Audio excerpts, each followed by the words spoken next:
Glenwood baseball coach Pat Moomey with us just a couple days after securing career win number 700. And Coach, I know personal accolades are not high on your list of things to talk about, but you've had a couple days now since getting that win to think about that, and just curious what your thoughts are after having a couple days to let that set in. Well, first of all, I really appreciate all the people that have acknowledged it and given me texts and emails and things that weren't around, I guess, when I started coaching probably, but it's been real nice, all the people that have done things for me and said things to me to congratulate me. How big of a part of your legacy over the past several years or many years here at Glenwood will not just be the number of wins that you have, but the number of players that you've sent on to play at the collegiate or the professional level?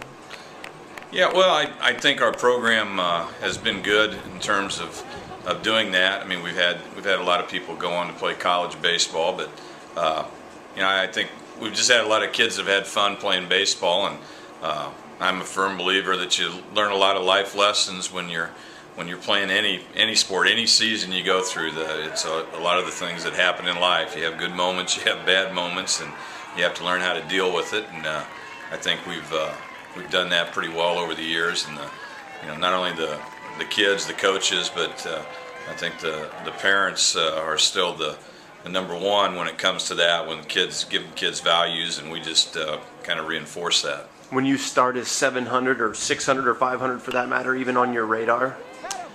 No, and it's kind of made. I hope I haven't seemed ungrateful to people who've talked about it, as this was coming up, but in some ways it's a little bit of a distraction because, as I said, each season brings its own problems for each team, its own high points and low points and that kind of thing, and we're kind of right in the middle of our season and trying to establish ourselves. So that's mainly what I think about every year, is what's best for this particular team and what's best for the program in general. And sometimes some of those things can, if you start thinking about those things, they get in the way a little bit and gets you off track of what you're really trying to accomplish, which is our next game at this point.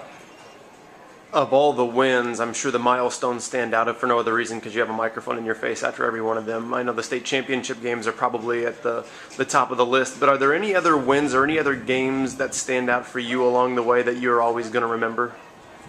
Boy, that's a tough question. Yeah, and I think coaches can relate to this. Unfortunately, sometimes the losses kind of stick with you. I was kind of joking. Everybody's talking about where the 700 puts me in as far as coaches in the state. I'm sure my 225 losses or whatever it is, I know it probably ranks number one for coaches at Glenwood. I don't think anybody's ever had that many losses, but you tend to think back to those to the heartbreakers. I remember we had one in '92, a great team that we had that was 36-4 I think that year, and lost in extra innings in the super sectional, or actually it was sectional championship game at that point, but it was the game to go to state. So I feel you think about the tough losses along the way, and of course that makes the wins that much better. I have one more year of teaching left. It's 2013, so I really haven't thought too much about that.